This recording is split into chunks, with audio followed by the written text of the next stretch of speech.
if I have to. Welcome. So I'm going to hand things over to Sandy. Thanks for jumping on. And I'm going to keep admitting folks as they come in. Well, we'll get going here in a minute. And I know that you think I really don't have this job anymore, and I didn't think I did either, but Mark Reining asked for someone to step in. He was in Denver on family business and got caught in the weather there. So you'll get to have me as the chair again today.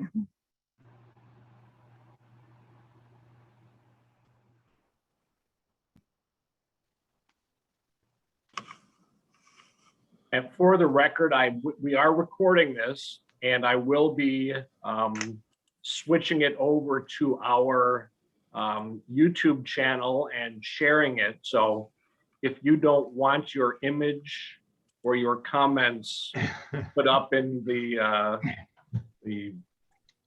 web, don't say anything and block your face. Sounds like a chilling effect to me. Called prior restraint. Some of us don't have very good filters. I think it's catching up this morning. Yeah.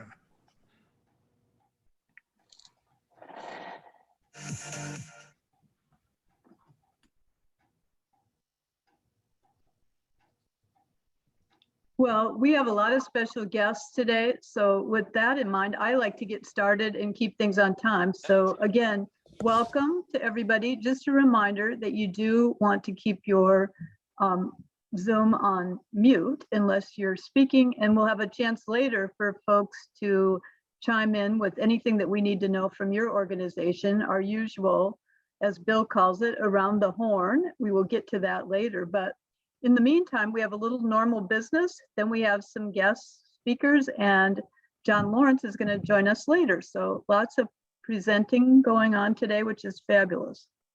So with that, I would entertain a motion for the minutes that were sent out yesterday, I believe, with the Zoom information. So move. So Rob, move for approval, and a second, please. Is that a second by Jane Armstrong? Yes, it is. Sorry. We'll take it as that. Take it as one. All right. All those in favor, aye. Or raise your hand. Okay. The minutes have been approved.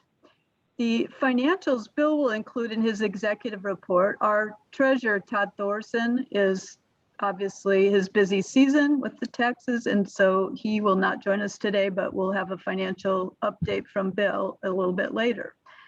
It's my pleasure to introduce the Lieutenant Governor, who's joined us today, co-chair with Sandy Ehrig on Empower Rural Iowa. So great to have him here today to give us that update. What's going on, Lieutenant Governor?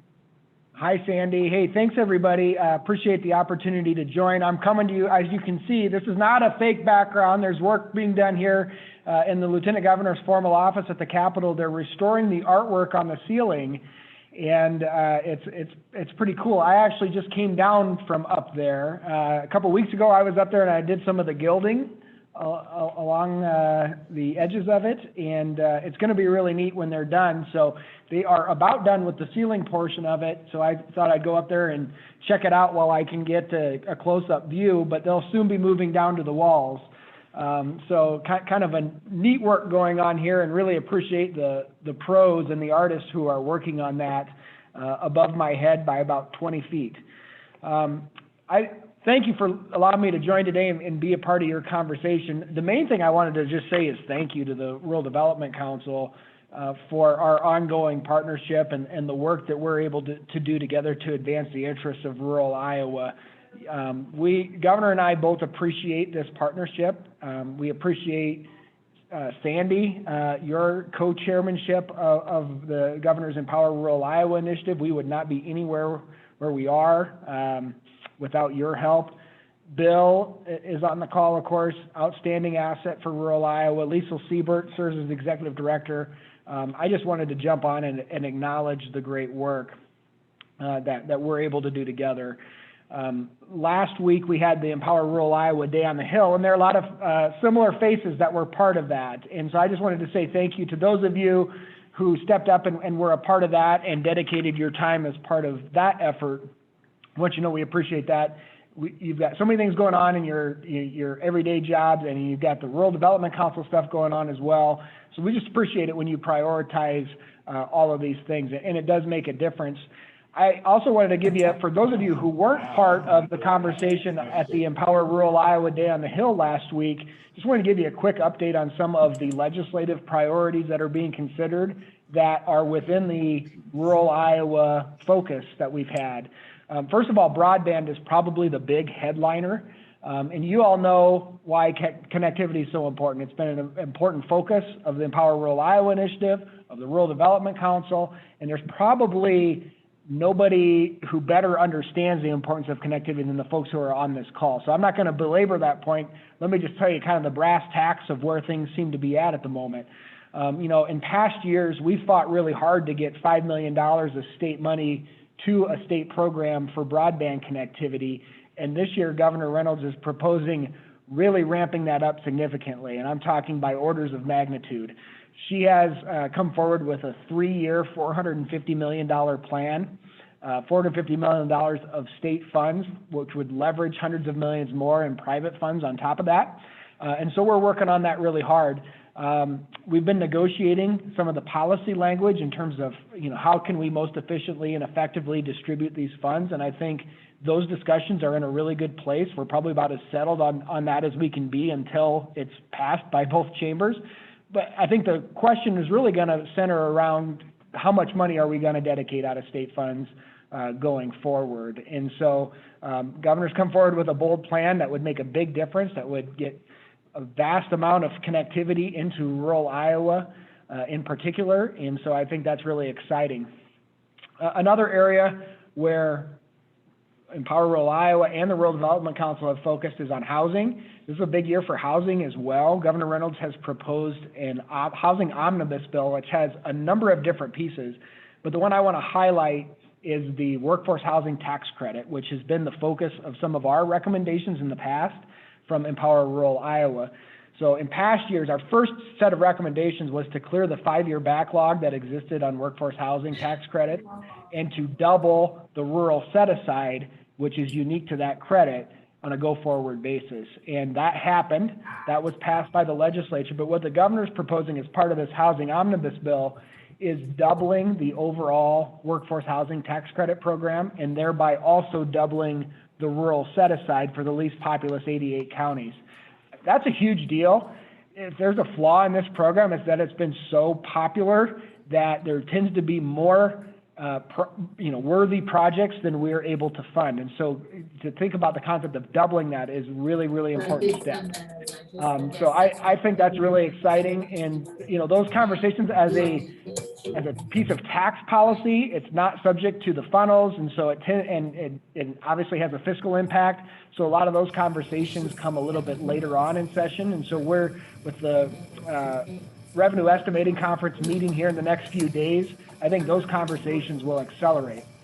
So to the extent you all care about that issue and are interested in it, I want to encourage you, now going forward is the time to reach out on the budget aspect of broadband connectivity and the fiscal aspect of workforce housing.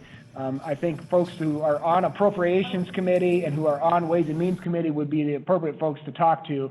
And then, of course, if you're able and interested to write a letter to the editor or an op-ed and keep this in front of the public's mind, I think that's helpful as well. But as you can see, we're talking about really significantly accelerating some of the work that we've been doing together as part of the Governor's Empower Rural Iowa initiative. And I want to make sure that we work together to take advantage of that opportunity while it's here in front of us. One other thing I want to mention that kind of flies under the radar, it's never going to get a headline, but I think it's also really important, and there's a line item appropriation that goes to support the Empower Rural Iowa programs that Liesl really takes the lead in administering, and she gets so many of our task force members engaged in that process. Historically, we've gotten $400,000 supporting our efforts directly outside of some of our other recommendations on broadband and housing. Specifically for Empower Rural Iowa programs, it's been $400,000. $100,000 of that has gone to the rural housing assessment grant that we work with Gary Taylor and Iowa State to administer for our communities.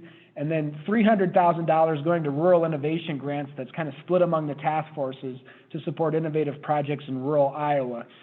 Governor's proposing increasing that $400,000 to $700,000, so nearly doubling those resources. So that definitely allow us to continue to do the rural housing assessments, to continue to do the rural innovation grants. One of our recommendations this year was to do a rural return incentive or a reverse scholarship concept where rather than paying folks to leave and get their education and maybe never come back, maybe we create a pilot program where we can try to encourage folks to come back after that education and serve in their rural communities. And so we would have the funds to be able to do that and also support some of the other things we've talked about around rural entrepreneurship and helping promote the cooperative model of ownership as an alternative in some of our small towns. So, that's something that, and, again, in the context of an $8 billion budget going from $400,000 to $700,000 is not the kind of significant thing that is going to get a lot of news headlines or anything, but I want this group to be aware of it because it's a big deal for our Empower Rural Iowa programming, and I think goes a long way in helping sort of test and pilot some good projects that we may in the future be able to accelerate and expand and scale. So excited about that. And again, because that's a budget thing, kind of now is the time to start engaging on some of those things. So if you do decide to do some outreach to your legislators, you might just mention that the Empower Rural Iowa line item is an important piece as well. So, this is a unique, this year from a rural Iowa legislative agenda perspective, it's a little bit different than it's been the past few years. In the past 2 successive years, we've had Empower Rural Iowa bills specifically based on the recommendations of each of the task forces that were all together in one bill. And, it's nice. They passed unanimously through both chambers. It was awesome. That's great. This year's a little bit different. I guess maybe the downside of scaling up as big as we are is each of those topics requires its own bill and requires its own consideration. So this year will be a little bit different because the policy bills will be kind of their own thing. The funding through the budgets will be another thing. And so we've got some additional balls in the air that we haven't had historically. So just keep that in mind. It takes a little bit more focus and a little more effort to push it over the top. But I feel good about where things stand in the legislative session, and particularly as it impacts the things that we've identified as big issues in rural Iowa.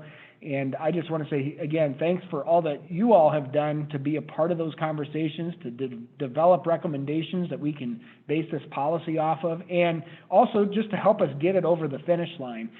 Another, I don't even want to say downside, but another challenge that comes with going big, like going from $5 million a year to $150 million a year on broadband, is that it's not a slam dunk. There's a lot of competing interests. There's a lot of worthy causes out there that legislators want to consider. And so that means we can't take it for granted, and that we need to make the case, and folks need to hear from the people that they represent that this is an important priority. So you all are leaders in your communities and in your industries, and you're very well positioned to be able to do that. So I may not be able to stick around for the entire call today, but I appreciate you, Bill and Sandy and the whole team giving me just a few minutes to let you know where things stand, but most importantly to say thanks for all the work that you do. So thanks, everybody. I can answer questions too if there are any. What I would suggest, if people have questions, if you just put them in the chat, and then we'll keep rolling along. And then if there's something you want to bring up, Lieutenant Governor, that you see in the chat, just interrupt and we'll make it happen. But feel free to put your questions in. The next presenter today, Bob Josten, not a stranger to us, and especially when we're talking about tax increment financing and what that means. It's one of the few tools. I'm on my own city council, so I know what that means in a local community. And for us to have a refresher, because it is one of the topics that has come about again in the legislative session that's being talked about. So a reminder of, we kind of need the education again. Why is it important and what does it mean to us? So the best person to present that, we know, is one of our own Rural Development Council supporters and also Empower Rural Iowa Task Force member, Bob Josten. Good afternoon, everyone. It's good to see so many familiar faces, and appreciate picking up on the Lieutenant Governor's lead with the concept of talking to legislators, because the subject of tax increment financing generally comes up in every legislative session. Fortunately, it doesn't get action in every legislative session, but it certainly comes up.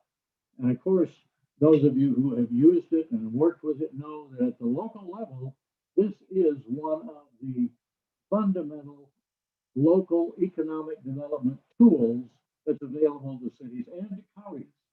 People don't realize the extent that counties are now using TIF. But the reason we're talking, Bill had written a nice paragraph a couple of weeks ago about the fact that there is some legislation that's about to be introduced. And I had commented to him that I appreciated his comments, and he asked if I would be available to speak to that a little bit today, and I said I'd be happy to do that. What's happened from a strict legislative sense, there's what's called a study bill, a House study bill that's been brought before the House Ways and Means Committee.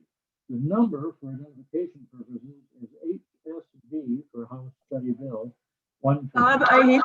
Bob, I hate to interrupt you, but I think we might have to have you call in. The sound is not working like we would like. So see if we can make it happen. Let me do that. Thank you. Sure.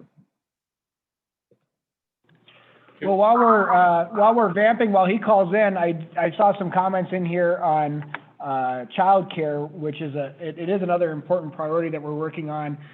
You may have seen, so Rick Young made a comment here about some of the childcare challenge in Hamilton County, and made the point that in Hamilton County the issue is not enough daycare slots, but that they're not able to pay enough in order to retain quality workforce.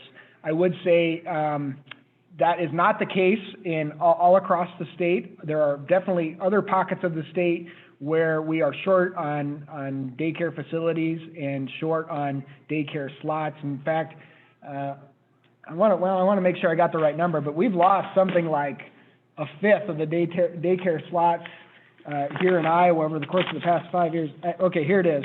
We've lost 42% of childcare slots over the course of the past 5 years here in the state of Iowa, and I think that got worse during the pandemic, not better.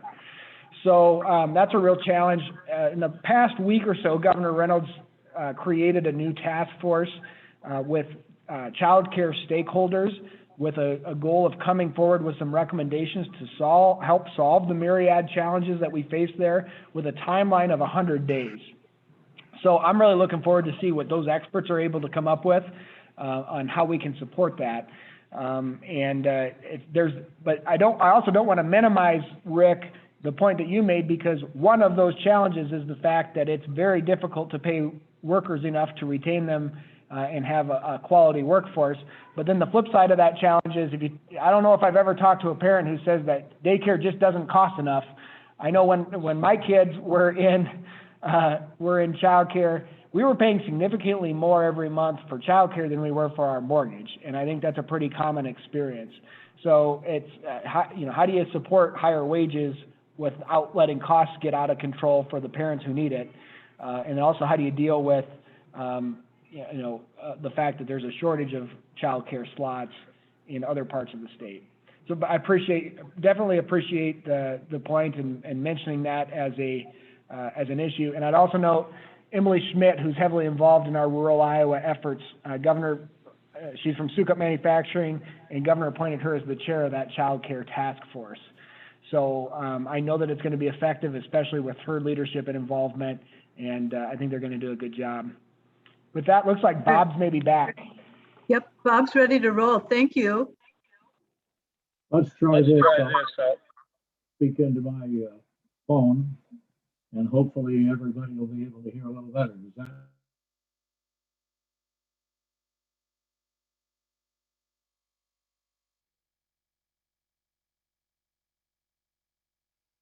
Bob, now you're muted.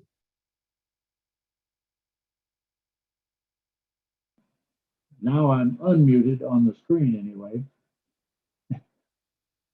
I know this is not as critical for you to actually hear it, but if I'm going to say it, I'd like people at least to hear it. So is that better now? If not, then I don't know how else to get through it. Let's see, is it this one? This shows still mute up here, Bill. Is that something you can control? I'm showing one of yours is unmuted, but I also show you having called in on the phone too. Right, Is and that the accurate? one on the phone is showing muted. Okay, you'll need to unmute your phone and mute your computer. Okay.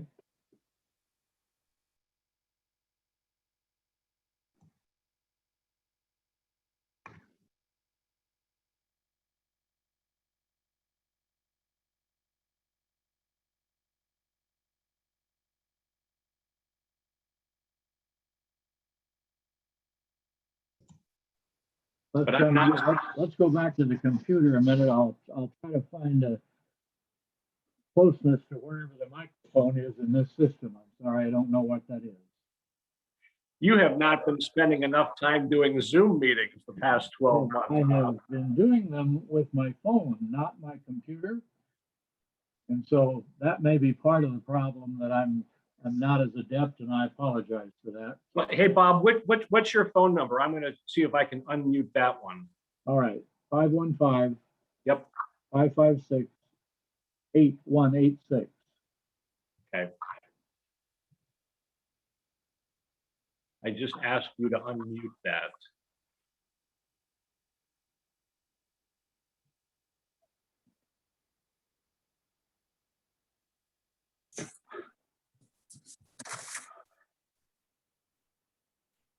So, Bob, if you're looking at your computer, there are like little megaphones on mine. It's on the top row above the keyboard that controls the volume.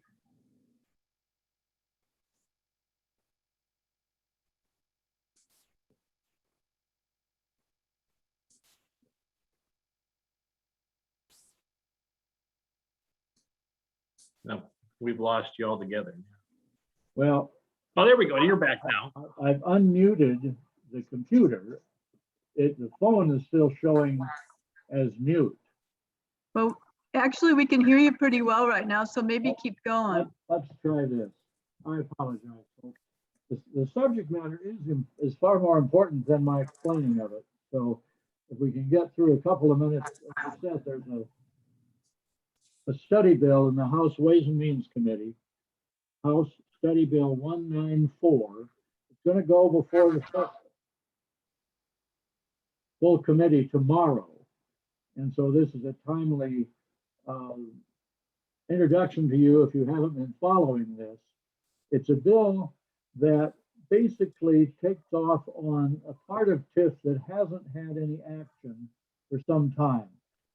In the concept of creating TIF areas, there are basically three categories. One of them is the original clearance of slum and blight, started way back in 1957. The Iowa Urban Renewal Law was enacted in 1957. The TIF part of it came along in 1969, and until 1985, it was all oriented toward slum and blight clearance.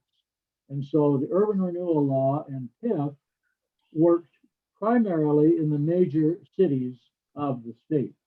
And in 1985, the legislature was very concerned about encouraging economic development, and they put into the Urban Renewal Law, in addition to slum and blight, economic development, saying to cities, you may create urban renewal areas and use TIF by simply determining that a portion of your city needs to be designated as an urban renewal area based on the need for economic development. So since that time, economic development has been one of the keys for the use of TIF. The way that TIF operates, it's particular with the initials in TIF, tax, yes, it is a tax, but it's not a separate tax levy. The increment part relates to increase in taxable valuation, and the F of TIF is financing. Its prime goal is to be able to finance a project using property tax revenues that are created within urban renewal areas. It's been used by more than 500 cities. More than 2/3 of the counties around the state of Iowa are using TIF. And it's something that without which a whole lot of economic development that a number of us on this call have worked on would never have happened. And so the issue that's going to be debated in the House Ways and Means Committee tomorrow is a very technical aspect of TIF, and that's this. The School Foundation Aid Plan for the state of Iowa basically guarantees every school district that it will receive revenue equivalent to what would be generated from the first $5.40 of their general fund property tax levy. It's a guarantee of the foundation plan. The problem with that when you come to TIF is the TIF system basically works off of the consolidated property tax levy, city, county, and school district, and it takes away from the general fund of each of those the amount of money that they've levied. But in the case of the school district, the state budget makes up an amount of dollars equivalent to what their first $5.40 would produce. That backfill, it's called, is money that is directed to each school district primarily on the basis of those that happen to exist, those districts that happen to exist within an urban renewal area. They will get new money from the state of Iowa, even though their general fund taxation will go to either the city or the county that has set up the urban renewal or TIF area. That's the problem, because every year the legislature has to appropriate the money to pay into the school foundation plan. And in the last budget, it was $60 million, $60 million. This bill is being generated by people who are concerned in the legislature that the state cannot continue to afford to make that appropriation. And so what the bill starts to do is phase out the older urban renewal areas, those in all the large cities, those that have existed without limitation for 20 or 30 years. This bill would say, we've got to put a stop, we got to put the brakes on this $60 million state appropriation. We can't afford to do that anymore. That's the policy issue. That's the issue that groups like Congressional Developers of Iowa, the Iowa League of Cities, have been trying to explain to legislators that it's important, imperative that the state have a role in local economic development. Basically, the $60 million appropriation is a state contribution to local economic development all across the state of Iowa. It happens to show up as a payment to the school district, but that's important because the money that it's replacing has gone into a tax increment program in the city or the county. That's basically the issue. And the legislature and members of the legislature who are most concerned with the budget are looking for a way to basically stop what some believe to be a drain. They're having difficulty understanding its role, the role of that 60 million in economic development. And so it's been I don't want to say it really hasn't been clearly debated. Maybe this year it will be, is why should the state continue to have this type of role in something that is really local economic development? The reason is because the state has a school foundation plan that is in place, and the only way it operates is to make up any shortfall that any school district has. The Ways and Means Committee is tomorrow morning, and so the bill is likely to come out of that committee. And to key off of Lieutenant Governor's comments about talking to legislators, here's an issue to bring up, particularly if you are aware of TIF usage in your city or even in your county. Let them know there is, in fact, local buy-in to these deals, and it would be very helpful to continue the state buy-in, and it does need this appropriation every year.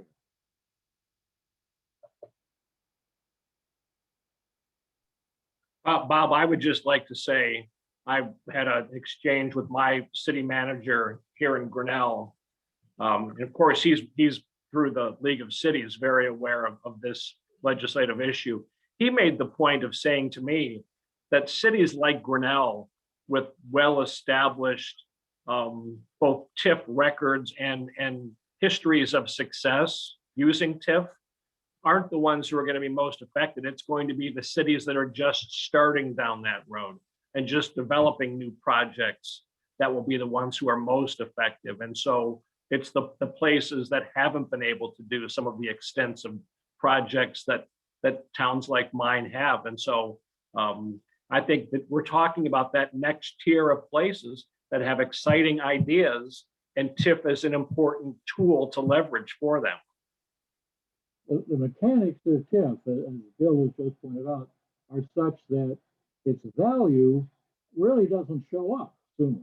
It takes years for private development to put work together to get some new value on the tax roll, which then creates this what's called incremental value. And it's the consolidated levy multiplied times that incremental value that helps with economic development. So until you've got value, you don't have TIF. People misunderstand that it's a separate levy. No, it is not a separate levy. It all works off increased value.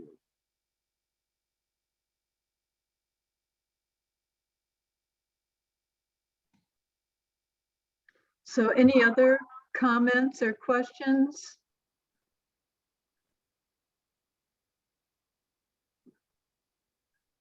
Well, thank you very much, Bob. Very timely, very important today to hear from you.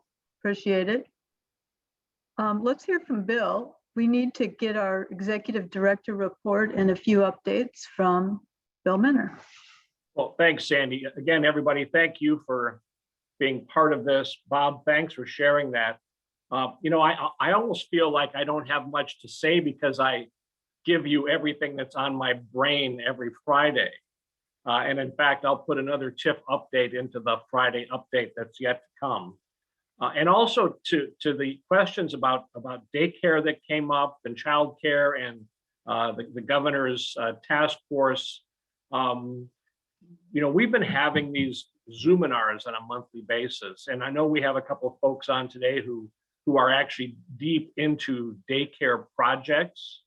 I'm planning for a super Zoominar sometime in the next couple of months, where we're going to tell those stories and share some of the processes that places like Glidden and Dysart and Decorah have been going through as they kind of jump through these hoops. Part of it is, you know, how do you establish these entities and these facilities? The other issue is how do you keep them running? And how do you pay a living wage? And how do you create a sustainable facility? So we'll probably bring Dawn Oliver in from the Iowa Women's Foundation, but just keep an eye out for a future opportunity to really dive in deep into daycare. And chances are it's going to wind up in the World Summit agenda for this August. So anyway, just a quick note, we're scheduling these Zoominars. We are going to highlight rural projects Friday morning, the 26th of March at 9:30. We will have Maquoketa and Stanton and Forest City. And who's my fourth? Someone will remind me, but we have 4 community. Oh, I'm sorry, Creston. It was Wayne Pantini talking about project in Creston. Many of them were either recipients of Rural Development Council, ITC Midwest Power Connection grants, or Catalyst funds from the state of Iowa. But I'm excited for them to dig into the weeds as to how they made those projects happen. So that's our next Zoominar coming up. I think next month, Mark Reinig is in charge of doing one on workforce. So we'll be hearing some of what Cirrus is doing on the workforce front. We'll talk about shortly with Troy Weary, our Power of Connection grants and some of the success stories recently there. You may have seen in one of my recent Friday updates, the Rural Development Council was a signatory or a signor of a letter to the OMB, basically saying, hey, before you change the definition of rural, can we do a little bit of research into this and really test the implications for rural communities if we OMB increases the size of rural? How do you define rural? So we were a signor of that letter, which included lots of other rural development councils and partners like the National Association of Counties and the National Association of Development Organizations. Some rural healthcare entities were involved in that too. We signed on to it. It didn't say we don't like it. We said, I think the letter said, let's take a closer look, which makes perfect sense. I am convinced that opening the door to more bigger cities, as we define rural, and they're talking about cities of 100,000, will hurt the smallest rural communities because it will make those dollars earmarked for rural much more difficult for smaller towns with maybe smaller grant writing teams or advocacy teams to access. I got a call recently from the OCIO's office at the state, basically asking if we could be a resource for folks who have questions about broadband. I know Dave Duncan and others often get those calls first, but I think this was a request for the Rural Development Council to be a first point of contact for groups like homeowners associations in areas of the county outside of municipalities, unincorporated places. So I said, sure. So I've already heard from a couple of homeowners who are saying, I live out in the country and they want me to pay $200,000 to run fiber to my home. What are my options? There are no easy answers, but we have helped, we're helping out at least to be a first point of contact and maybe be able to provide some connections to whether it's a rural telephone cooperative or somebody else who might have an idea for how to address those specific needs. I had a great time last week or the week before meeting with the Iowa Council of Foundations. Jordan DeGree, who's on, and Liesel were both with me on that, but it was a great chance to talk with folks who are leaders of community foundations, private foundations, and other philanthropic groups. I just reminded them, like I often do, that they're important players. And in rural places, when we create that lasagna effect of different sources of funding to make a project a reality, that foundations are a big player. I'm going to be speaking tomorrow to the Iowa Farmers Union about the intersection of rural development and rural health care for that matter. So it's something I wind up talking a lot about, wearing my Rural Development Council and Rural Health Association hats. I will tell you, everything you do as developers and as leaders has a health outcome. And those health outcomes impact the overall vitality of your communities. So they are inextricably linked. And I'm going to tell the Farmers Union that tomorrow. And then finally, I have a chance on Friday to visit with the Chief of Staff and some other key leaders in Congresswoman Axney's office. They're trying to get their arms around key issues that the Congresswoman might want to dive into. It will likely be a precursor to a bigger meeting. So I'll be talking about stuff that I know are already on her radar, like broadband, like rural housing, like daycare, like the things we talk about at every one of these meetings. But it's going to be an initial chance for me and her staff or chief of staff to kind of talk about what issues might come up and who might want to be at the table. With that said, Madam Chair, I have nothing else to pass along other than my thanks to all of you.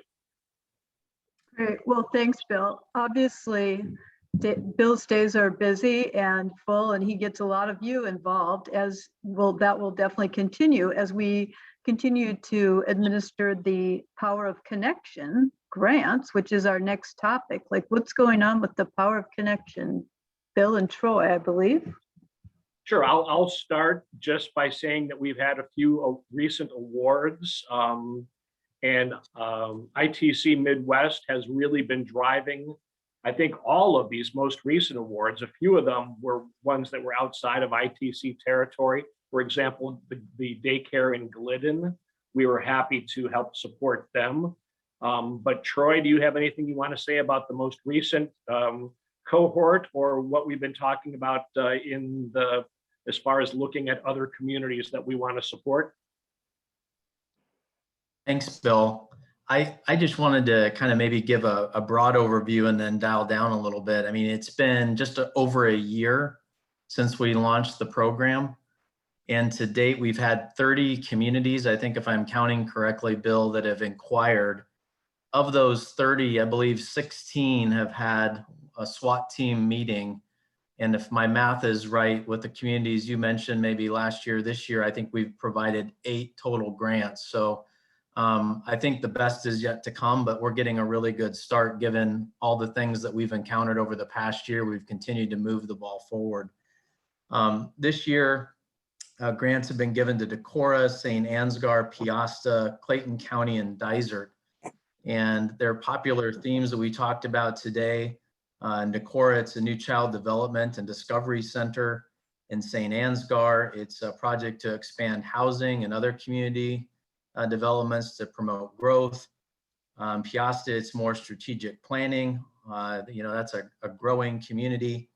And then in Dysart, a new childcare facility, just to kind of give a broad base of what's going on. So one of the things I think we're the most proud of is just the engagement and the collaboration and how our monies, our seed money that helps launch other partners and helps projects get done. And so really proud of the work and to partner with our Rural Development Council, Bill. So thank you to everybody who has participated and helped us out with this program, and look forward to doing more.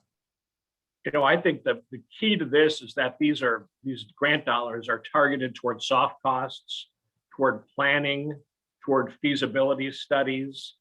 Back to my USDA days, it's easier sometimes to get that money for bricks and mortar or for equipment and to build things. It's harder to plan for them, harder to do feasibility, harder to get the architect fees or the engineer fees or money to do an environmental.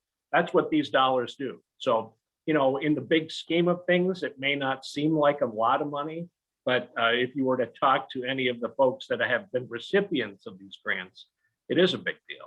So thanks to everyone who has been a member of our SWAT team, working with these communities, and those who I'll be calling in the future to ask for you to jump on too. So that's what we have going on, Sandy. Great, well, thanks. I think that's one of the most exciting things that's happened in my time with the Rural Development Council, that we actually can support projects, and not just with money, but getting our resources. That's always been our goal, is how do we connect all of you in this Zoom that have resources to help these communities? How do we make that happen and do it in an efficient and collective manner? And that's really what we're doing with the Power of Connection. So thanks to ITC Midwest and Troy and Bill for getting us out there. And Sandy, let me add, I forgot to do this during my report. We have the resources right now where we can make these grants in non-ITC areas, because we have about $140,000 in the bank.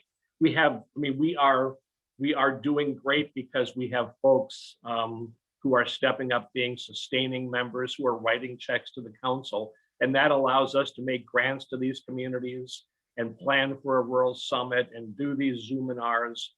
We have, as Rand Fisher, we'd say, we got a little bit of money to put toward our mission, and that's making a difference. So thanks to all of you who have, made a financial investment in the council.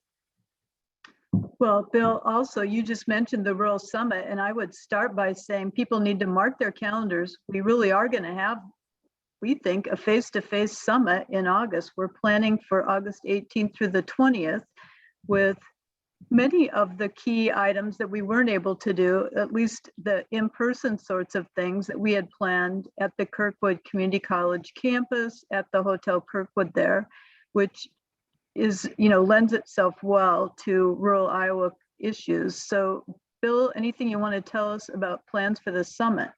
Well, again, if you get the Friday update, you see my weekly ramblings on that topic. You have heard that we have Gary Kroger, former Saturday Night Live cast member, who will be speaking. We have some sessions that had to get, postponed for a year because we went virtual last year. So we've got a great session on communications in a new world order and in a new Zoom order, I guess.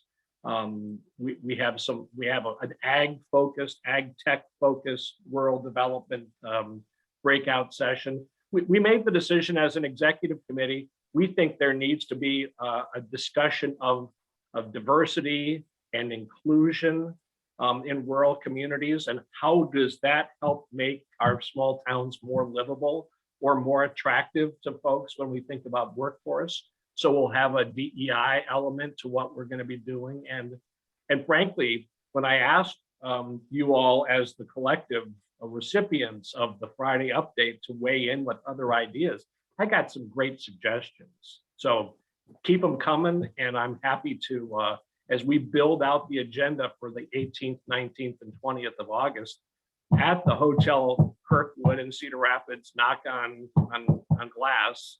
I'm excited that we actually might be able to see each other face to face. I got my first shot today at noon and I'm still upright. And so I'm excited to get the second one and get back to normalcy. Great, thanks, Bill. So keep those cards and letters coming for the Rural Summit. So we know that we're going to have some great sessions, but it's always best practices from communities that are the hit, from real people. What are you doing that we need to showcase? So let Bill know. Next on our agenda, we've mentioned Liesl a couple of times today, and certainly the Lieutenant Governor set us up nicely for what's going on with Empower Rural Iowa, but Liesl's she's the day-to-day gal on everything Empower and working those programs. So we wanted to make sure we give her an opportunity always to update us on things that she sees that are happening from her desk. Thank you, Sandy. And can everyone hear me okay?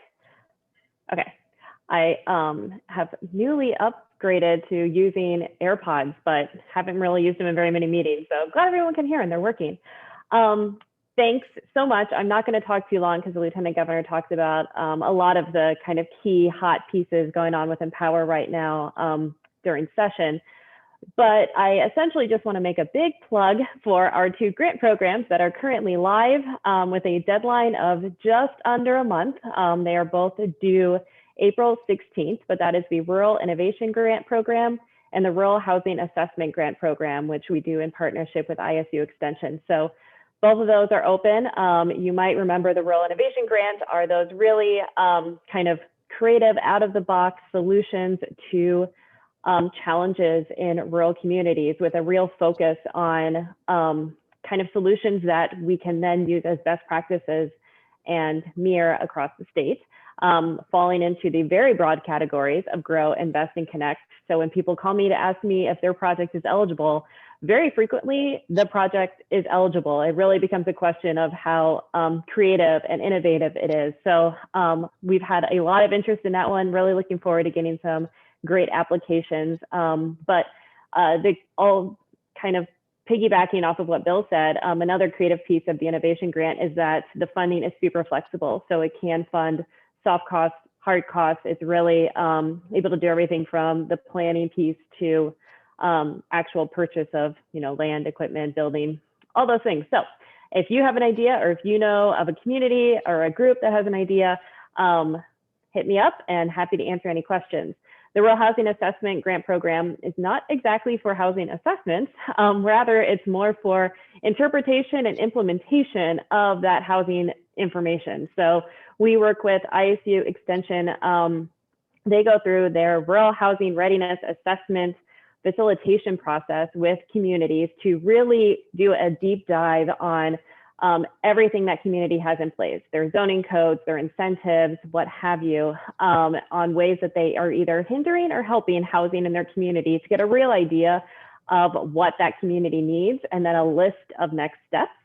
And then the grant helps to provide funding, kind of seed funding, to actually start implementing those next steps. So we find so often that assessments just sit on the shelf. The goal of this program is to help that information actually be put to use and get some real tangible next steps and movement forward with housing in these rural communities. So sorry, I'm long-winded and I talk fast, but both of them are open. Happy to answer any questions you have, but those are kind of our two things not related to session that are currently happening. Otherwise, we'll be starting our task force meetings again probably in the next couple months, and looking forward to implementing and continuing to move forward. Great, thank you, Lisa. Well, I just put a message in the chat because we're at the point of around the horn where it's your turn to highlight something that you'd like everybody to know about. So who'd like to be first? Just raise your hand, we'll call on you. And otherwise, if you just put your name in the chat, we'll be sure, and we'll get some people in the queue here to call up. Does anybody, looks like Gary Taylor might have something. Oh, Kyle Munson. Kyle? You want me to start, Sandy? Sure, thanks. Well, hey, welcome to everybody. Thanks so much for the invitation today. My name is Kyle Munson. I'm here on behalf of the Western Iowa Journalism Foundation. And so great to hear all the activity going on. Great to see so many familiar faces. And I'm coming to you live from robust rural broadband. So thanks to Huxcom Telecom based in Huxley, Iowa. Yeah, I'll be looking forward to connecting with as many of you as makes sense in the months ahead. Our foundation just really got started, and we have strategic planning underway, and we really aim to try to make a difference in Western Iowa for these small town community newsrooms, and to kind of do it through a unique model of a nonprofit foundation that can really fund these family Main Street businesses that have been relied on for generations as kind of a journalism lab. And it's an existential crisis for a lot of these newsrooms. I won't trot through all the statistics, but I spent 24 years in daily news at the Des Moines Register and witnessed this firsthand. So as a journalist, a longtime journalist, and somebody who grew up in Western Iowa, it means a lot to me. And it's just another way of tackling a lot of these problems of strong rural communities that you've been talking about today. So I'll put some of my information in the chat, and I just look forward to continuing this conversation and doing what I can. Happy to answer questions at any time. Thanks. Great, thanks. Glad to have you here, Kyle. That's great. Let's hear from Gary Taylor. Sure, thanks, Sandy. I just want to have a quick follow-up on Liesel's excellent discussion about the rural housing readiness assessments. And I won't go any farther into other extension stuff because I know that John Lawrence is going to be joining us shortly. So I have to calibrate my remarks to not step on anybody else's information. But we have started, we're tentatively planning on having a housing conference in November that's related to the rural housing readiness assessment. We think by November, we're going to have a good number of communities that have gone through the process. We will have others that are in the middle of the process, and certainly probably communities that want to learn more about it. So we want to be able to share success stories, share ideas about what's working and what's not. And so we will have some sharing time in the morning with talks from the communities, and hopefully just a couple of educational programs, a couple of workshops in the afternoon. Some of our ideas are rental inspections, financing multifamily housing projects, and we've got a couple of others that we're kicking around. So we're looking to find space in Ames on November 4th. We're not set in stone, but sometime in the first 2 weeks of November. And we'll get the word out on that as we know more. So thank you. Great, thanks, Gary. Let's move on to Lisa Shimkat. Thanks, Sandy. Just two quick updates that I wanted to share. The first is the Community Navigators program that came out through the ARP. We've been working with the Office of Economic Development at SBA. So many of you either have an email from me or are getting ready to get an email from me. Community Navigators is a hub and spoke kind of process. The thing is, and I keep telling people this, we're already kind of doing this. We're helping get people the resources they need because we're all interconnected, and this group is a great example of that. So that's a little bit on that. So be ready. The second one is we have started delivery of photo boxes. One of the things that we utilized with our CARES funding was we purchased photo boxes for every single community within the state to really help get more professional looking pictures out there for our retailers, home-based business, farmers markets, and so on. So as soon as we have the full listing of where they're going to be, you're going to start hearing about them coming out.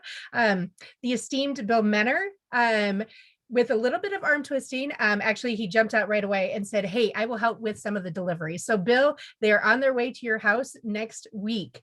So thank you for helping with the delivery. But please look for those. As soon as I have where all the locations are, we're going to try to put a link on our site. I will get that to Bill and share it with the rest of the group. Those are the two updates I have. Thanks, Sandy, for the opportunity. Sure, great. Thanks, Lisa. Let's jump to Jane Armstrong while we're talking SBA and small business development. Jane? Thank you. I just wanted to announce about the, remind everybody of the West Des Moines Chamber, the statewide Black and Brown Summit that our Diversity and Equity and Inclusion Committee is hosting on April 22nd and 23rd. It's going to be at Athene, but it's going to be a hybrid virtual and in person. It's only $15 registration, and we have some high-profile speakers, a lot of sponsorships and everything. And SBA is going to lead the Small Business Resource Hub. But one of the aspects of it is a pitch competition for Black and Brown business owners. And so far, we have $10,000 in prizes that will be given out. So we're looking for small businesses. The deadline for them to register for the pitch competition is the 26th of this month. So if you have anybody, please, I'll send it out again to Bill to get out to everybody. If you have anybody, get them signed up for not only for the conference, but also for the pitch competition. Great, thanks, Jane. Let's hear from Tim Wilson next. Thanks, Sandy. Great meeting, everybody. Tim Wilson with Home Forward Iowa, and I just wanted to echo Lieutenant Governor's excitement about the governor's omnibus housing bill, and hope that we can push that through the legislature intact. Make a great deal of difference in affecting homelessness in Iowa. We did our in January, as we do every year, we do our annual what's called point in time count of sheltered and unsheltered, and the unsheltered count, which is unofficial and won't be official for months, but what we found is close to 400 people in Iowa, literally homeless. That means on the street, sleeping in cars. The vast majority of that increase is in rural Iowa, and don't normally associate places like Audubon and Villisca with homelessness, but we found folks there who were indeed literally homeless. So look for more information about that. Gary, I'm very excited to hear about the November conference, and I would love to connect with you. Most of the programs that are represented on the Iowa Council on Homelessness are in fact housing providers, and would just love to connect with you about that, the agenda for that and getting the word out about that. That's it. Thanks. Great. Thanks, Tim. Let's hear from Steve Eggleston next. Hi, Sandy. Thank you, everyone. One brief announcement. As we have all heard before, rural community leaders don't want to lose their current neighborhoods. They want to keep the population that's there. One of the ways that we as a department can help with that is a grant to reduce lead. Our Office of Lead Hazard Control and Healthy Homes is going to put approximately $300 million out for applications in late spring, early summer. And that can be used to mediate lead paint plus healthy homes funding, which helps mediate other issues like mold, et cetera. To that end, on March 25th, our Office of Lead Hazard Control and Healthy Homes is going to hold an informational webinar. It starts at 9 a.m. Central Standard Time. And what I will do is forward this information to Bill and ask him to share it with the council. So that's all I have, Sandy. Thank you. Great. Terry Rozanski, please.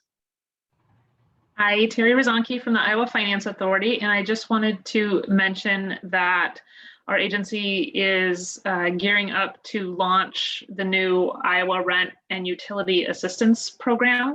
That is the state's vehicle for the emergency rental assistance funding that has been allocated to the state of Iowa through the federal COVID relief legislation.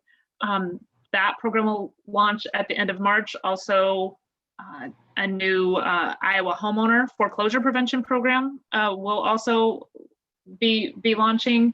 So I will put the website link into the chat box. You can visit iowahousingrecovery.com for links to more information on all of the housing relief that will soon be coming Iowans' way. Thanks. Thank you, Terry.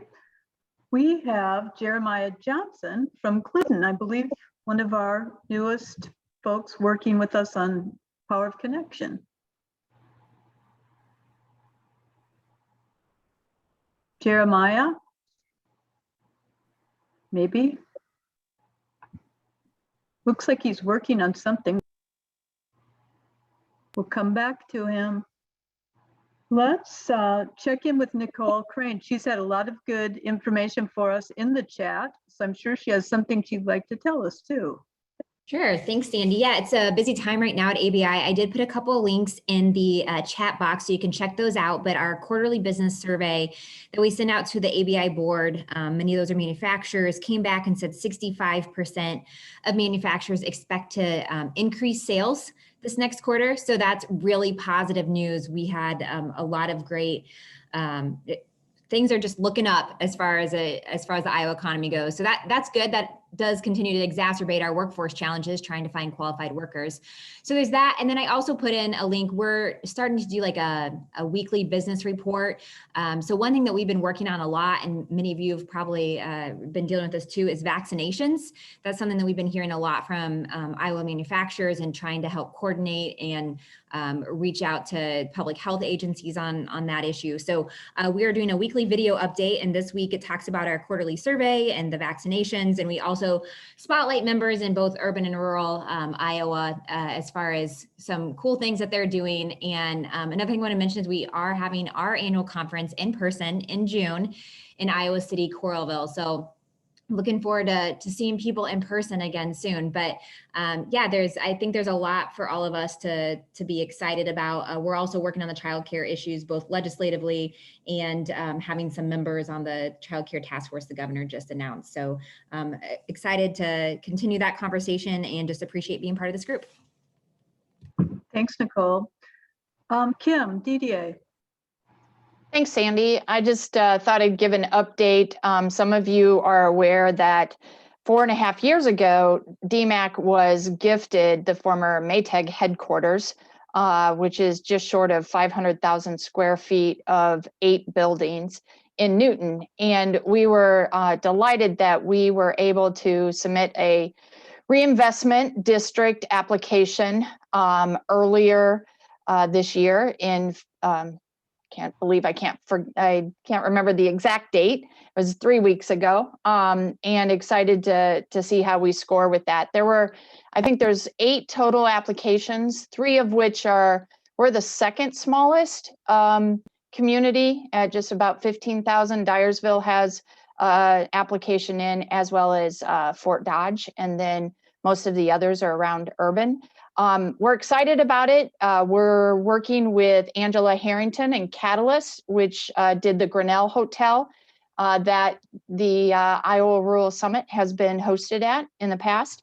So she is proposing a boutique hotel, as well as an event center and market rate housing in our 3 most historic buildings, as well as then we are proposing expansion of the brewery and other retail build out, hopefully with a restaurant, as well as some food kiosks, and then some green space improvements. And then the city of Newton is proposing part of theirs is splash pad, bike trail, and then facade improvements downtown. So it's an application just short of 45 million. So we're really excited about that, and hope that we get to move forward, and someday we'll have the Iowa Rural Summit there.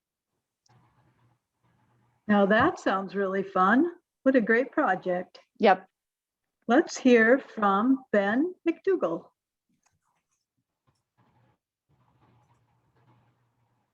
Well, good afternoon, my friends. I did post an event for entrepreneurs, mentors, people who have an idea, perhaps want to build into it for 24 hours. And that's a startup weekend event, April 23rd. It's online. So I'm really hoping to have like 25, 50% of participants from our rural communities. In addition to that neat event, I also want to just kind of extend an invitation. I'd love to learn more about what people in this group are doing in the entrepreneurial ecosystems within your local startup communities. And so if that's an area that you find interesting, if you're an entrepreneur, or if you're looking at ways of supporting, educating, accelerating others, I've been having some remarkable conversations with folks in this group, and this is a neat opportunity for our state to come together and continue to support entrepreneurship. So that's all I've got for today, but this is a neat opportunity, I think, for Iowa to continue leading the way through innovation and through entrepreneurship, people passionately building into the directions that they care about. And so thanks for the opportunity, Sandy. Great, thank you, Ben. Well, let's hear from Sven Peterson in Perry. Thank you. So I've got a couple projects cooking here in Perry. First off, the city and Perry Economic Development have an opportunity to purchase both the Hotel Pattee here in Perry and its kind of sister building, La Poste, which is an event center. So we've been working on fundraising and planning to hopefully close on those properties April 1st. So we've been doing a lot of planning on that, and it's definitely staring us right down the barrel towards the end of the project. But the hotel has been something that the city, and I'm sure Butch Niebuhr and Mr. Josten can both talk about the history of the Hotel Pattee in Perry as well. But over the years between the city and Perry Economic Development, we've given grants, upwards of $2 million just to keep the hotel open and operational. So we had this opportunity to be able to purchase the hotel and La Poste and really make it more of a community project, and hopefully really make it a more sustainable opportunity for the community and all of the other businesses that the hotel and La Poste support by bringing tourism and visitors into town. So going forward on that project, a full steam ahead. We also just put out a request for proposals for on-site solar systems on a lot of our buildings, our city buildings. And we're also working with Alliant Energy on a customer-hosted solar project. So between those two projects, the city of Perry will be over 100% powered by solar energy. So we're really excited about that, and could be a nice little talking point for us. So thank you. Well, excellent. I don't have anybody else on the list. Bill, do you? No, I don't. I'm watching for John Lawrence from ISU Extension to join us but he wasn't going to be on until about 2:45. So I guess we're open to other updates if anyone's game. Yeah, this I is see. Rob Denson, jump on. Sure, sure. Number one, I sure hope that Nicole's survey of manufacturers is reflected in the revenue estimating conference report in the next couple of days. That'd be very nice. I just want to report out there's a process called strategic doing. It is a kind of a strategic planning process that's we've used around the state, particularly within the colleges. We think it's very effective and impactful. We're actually doing a train the trainer training for about 30 individuals. Each one of the community colleges will have several of its staff trained, so they'll be able to go out. I know Liesel's going to join us, Jimmy T from IEDA, and a few others. Tom Banta, who's with the Iowa City Economic Development, is going to help facilitate it. He's actually bringing in the creators of strategic doing to do a lot of the training work. It's a 2.5 day training, the 19th through the 21st of May.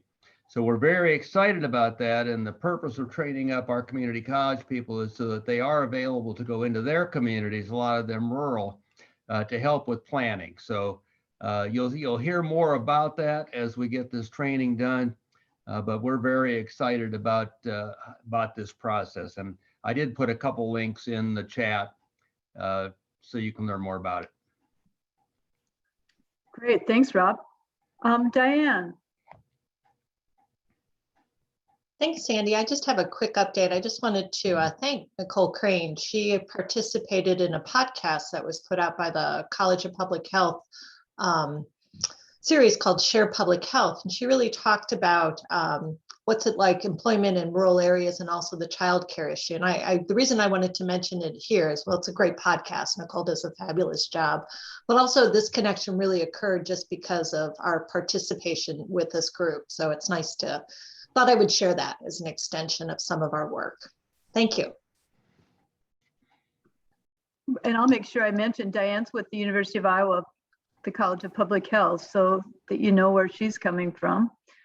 Thanks, Sandy. Oh, yeah. Let's see. Anybody else? We got any hands raised in here?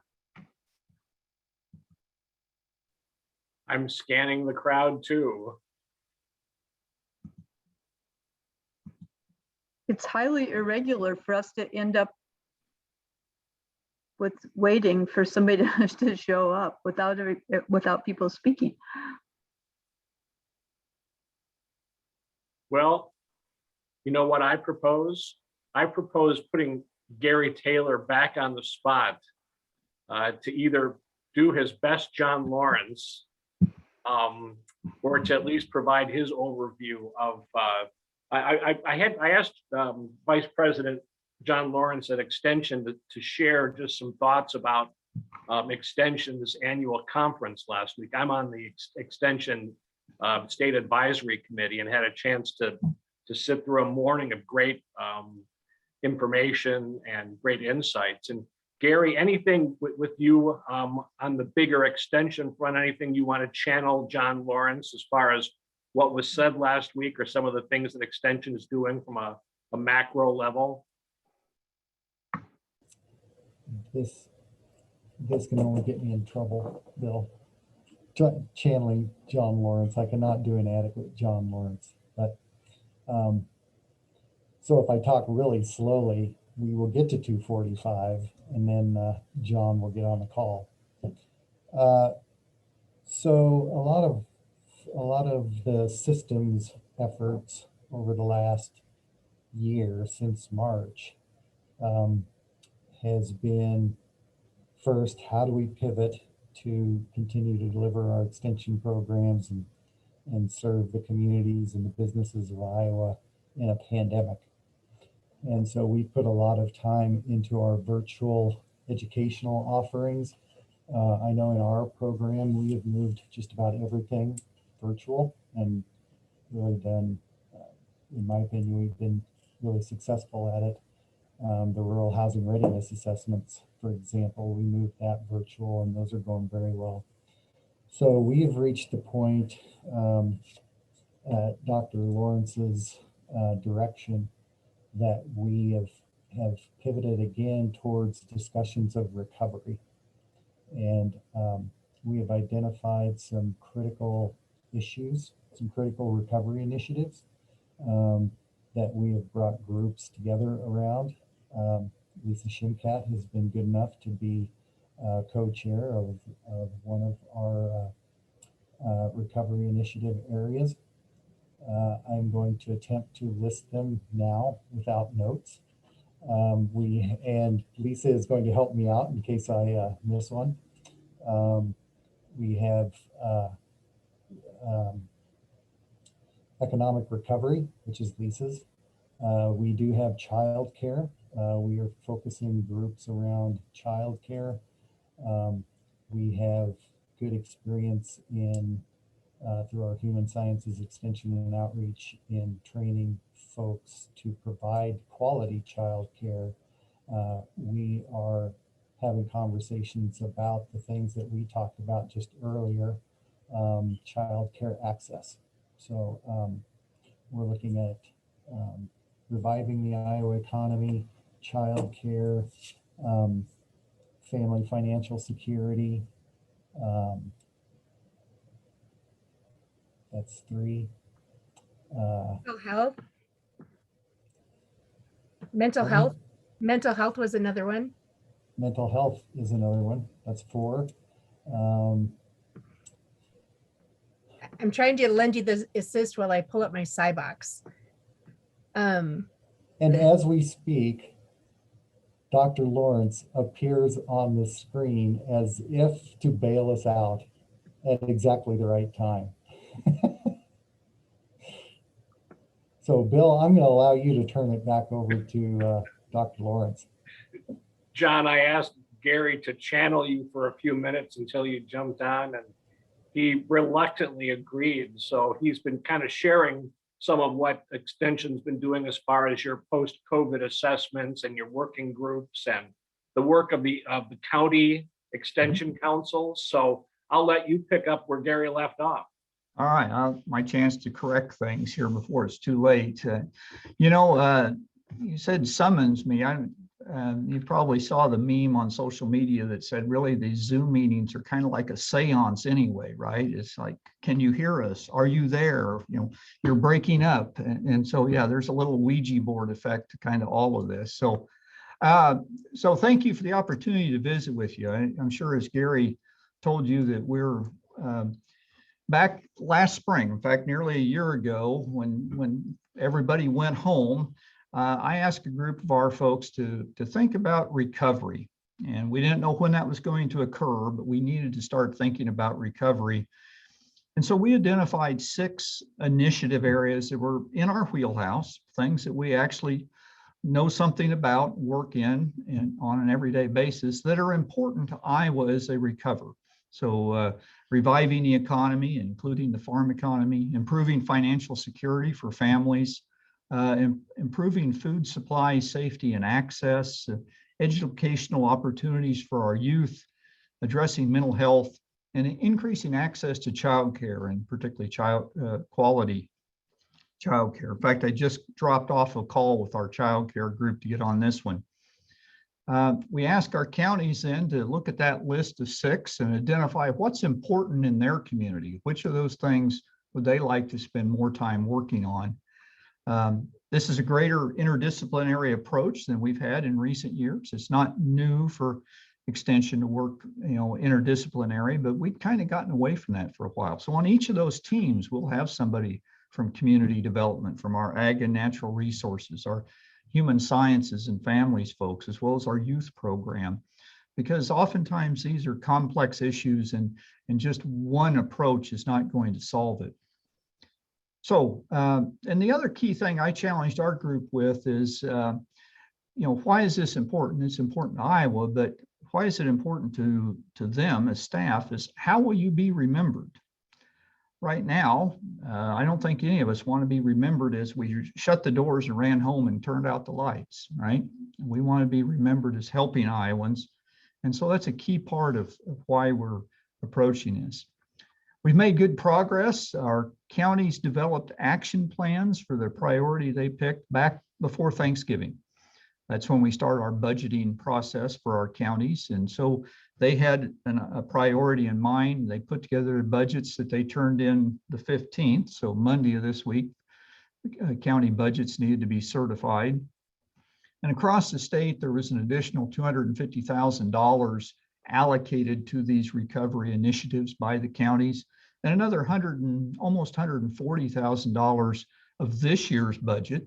Some they had because of staff turnover and other things that they're putting in it. So, $350,000, $400,000 allocated to work on these, in addition to the other stuff that we do. And now it's time for them to start working their plans. So what might some of that look like? Well, our healthcare team, our mental health team, for example, is really focusing on helping Iowans to help each other and ourselves. So we're assisting others by training up staff and training community members. So really building capacity with programs like mental health first aid, question, persuade, refer, which is a suicide prevention training we can give to staff. It's about an hour-long training. And for our youth, a mindful teen training, but really getting more people aware of some of the stress that's out there and mental health challenges, and how do we get people to assistance they need. We're collaborating with existing community partners to share our resources, but also leverage theirs, and then trying to reduce the stigma related to mental health and well-being. And it's okay to ask for help. And that's one of the biggest challenges we have, is people oftentimes don't ask for help when they need it. One of the ways we're doing that in the communities is developing care packages, if you will, a little bag that maybe has some nutritional treat in it, a magnet with our Iowa Concern hotline number that you can put on your refrigerator, or other information in it, but going door to door, talking to businesses or taking them out to farmers, just to keep this top of mind.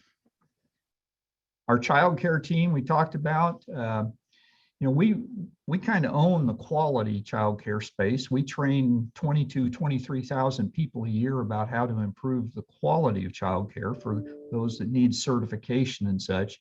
But the biggest challenge often in communities is access.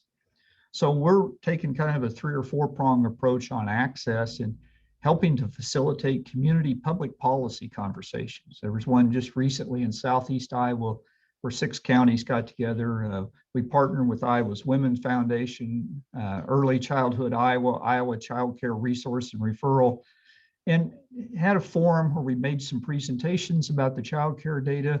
We asked for local stories from a child care provider, a community business that this was important to them, and a representative from the community, public policy maker.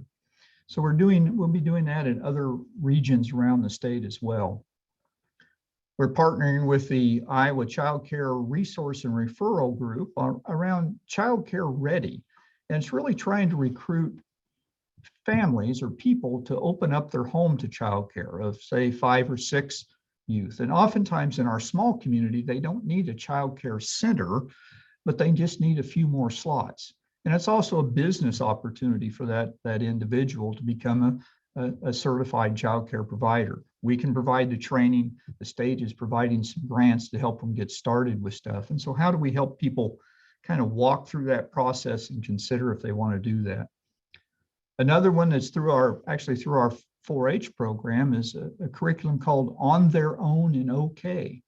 This is kind of for the 4th grade through 6th graders that get home from school. Do they really need to go to child care, or are they okay? How do we train them to be safe? Oftentimes, the 6th grader may be taking care of a 2nd grader. So how do we help train them up in that sort of thing as well? Our food supply, safety, and access, really the focus there is around food access. We've got several things going on. We've got a program called Growing Together Iowa. This is about the 5th or 6th year of that. There's 32 counties last year participated. We subsidized through our SNAP Ed program the purchase of seeds, and then our master gardener volunteers grew the fruits and vegetables and donated them to the food pantries. Last year, they grew over 80,000 pounds of fresh fruits and vegetables, or about 240,000 servings. And it was given to food pantries that serve over 70,000 Iowans. We also have a program through our 4-H youth development program called Growing to Give. Kids may take that on as their project for the year, but it's really a donation garden and how they work with food pantries. Our counties are working closer to the food pantries to try to identify their needs, help them find volunteers, help them, find access to food, such. We also are focusing on school gardens to bring back the gardening aspect and producing our own food. Our youth education program, and you think about the summer slump for kids that started in March, and for some that didn't get back into school in person for quite some time, there's some estimates that said those kids lost quite a bit of reading and math skills. So within our 4-H programs, we're really focusing on those curriculums that have a reading component to it, a math component, to make sure they have some learning objectives. It's not just fun, but is there some meat to it?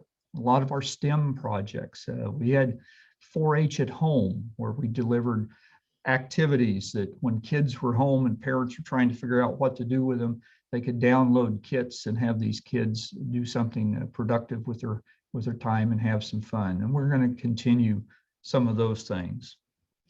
On improving financial security, there's a few things there where several of our counties coordinate the VITA program, Volunteer Income Tax Assistance. We've got a few more picking up on that to help folks with their taxes. We have a program called Real Money, Real World. It's really an education and simulation game for middle school and high school kids. You guys are aware of it. One of the things I heard on my listening tour there a couple of years ago was kids don't know how to handle money, and they took that class out of the schools. And so this is a program we can partner with the schools on, really teach some kids around managing money. We also, with adults, have classes on resume writing and interviewing skills for the adults. We also have a program that was developed out of Utah State University Extension around remote worker certification. And it's really not only helping those individuals develop and polish those remote working skills, but formalizes it to give them a certificate so that as they go back to their employer or maybe seeking a contract to get in the gig economy, they can say, hey, I'm a certified remote worker. So they can get back into the workplace, even if they don't want to go to the physical workplace to do that. And reviving the economy, including the farm economy, there's a lot going on. Lisa, I see Lisa Shimkat's on the call. She's a big part of this, co-chair of our committee, but Extension is partnering much more closely with SBDCs than we have in the past. I think there's 15 or 16 SBDC sites around the state. We have 100 Extension sites, and how do we better partner to connect people to those resources? A lot of our folks are just visiting with Main Street businesses and informing them of what resources Iowa State Extension and Outreach has to help them, some of those things. Lisa may have talked to you about this, but the photo box, SBDC made available a photo box for each county office where somebody wants to sell their stuff online. How do you take a good picture of it? Well, this photo box can help them set up, display their products in a very professional look and help get them online. We've done business succession planning with Iowa Lakes Community College and the SBDC. As many of our small town businesses, like many family farms, are, kind of a mom and pop shop that's done them very well. But what's going to happen when they retire? Or how do they pass that on to another generation? And then we have some of our counties are working with youth entrepreneurs. There's a curriculum out in Nebraska about entrepreneurship for high school age kids, and they're focusing on that. But let me share just one example here of kind of how some of this is going. And it's a simple thing, I get it, but Dickinson County up on the Spirit Lake area, they wanted to focus on helping revive the economy by helping Main Street businesses. And so they hosted what we're calling a story walk. They actually take a children's book and they take the pages out of it, and they'll put a few pages in one store, and they'll put a few more pages in another store, and a few more pages in another store. And families will bring their kids by, and they'll go into each of those stores and read those pages. And so they did that. And the book they chose was Just Saving My Money. It's a children's book by Mercer Mayer about family finance and money.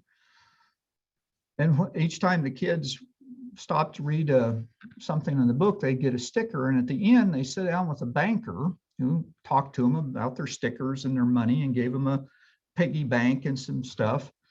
You think, okay, so what? Well, kids learned a little bit about money and a little bit about reading. The store owner said they had people in their store they had never seen before. And could they leave the stories up for a few more weeks? And could they come back later in the summer and do that again? The parents reported their kids couldn't talk about anything else all the way home other than saving money. They had a great time. So it was kind of a trifecta. It was kind of family finance moment. It helped revive the economy or get some foot traffic in the stores and help students with their reading. So it was a great example. And I think we're going to have several of our counties doing things like that. So one more thing on extension, and I'll stop and answer some questions. And one other note is extension and outreach is going to be involved in vaccination education. Right now, it's a struggle to get a vaccination if you want it, but we will reach a point where there's going to be some reluctant people out there or unsure. And nationwide, Extension is doing this. CDC partnered with USDA about how do we reach the rural audiences and the audiences we already talked to help inform them and answer some of their questions. But here in Iowa, we're partnering with Iowa Department of Public Health and the University of Iowa College of Public Health, and we'll be holding some webinars. Those dates are not nailed down yet, but it'll be in the second half of April.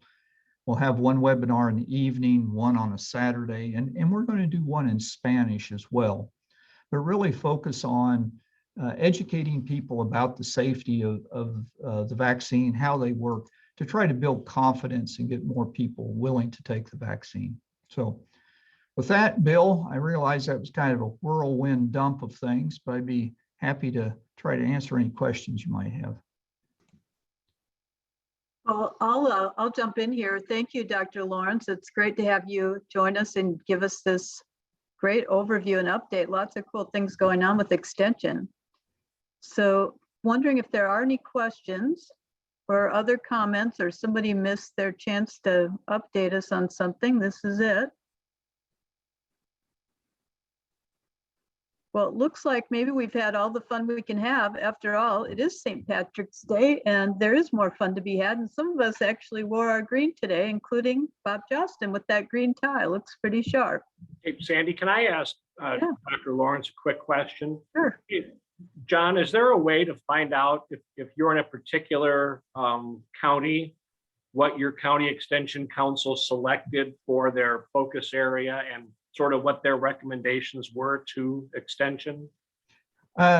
So the simplest way is to ask them. I have a map that shows which counties picked which priority. I don't think that's public facing. I should know that, but I think that's mainly an internal thing. But no, I would just simply ask them, and hopefully they've reached out to partner with people as well on what they're working on, but that would be the simplest way. Well, I'll just remind folks, if there's something that you want the rest of us to know, Bill does the weekly updates on Friday, is happy to include information from anybody that's involved with the Rural Development Council and rural development efforts. So just let him know what you might want to have included. We will meet again sometime in the summer, and that possibly could be an in-person. We've had some great times where we really got to communities. Some of you would remember Mount Ayr and Bancroft and those summer meetings where we had communities that showcase what's going on besides what we learn from each other. So we'll keep that in mind and hopefully maybe can make that happen before the Rural Summit. So we'll have some great activities for rural development this summer. And with that, I know that the real chair, Mark Reining, was able to join us, but we won't put him on the spot. We'll just let him take it away for the next meeting. So thanks, everybody. See you later.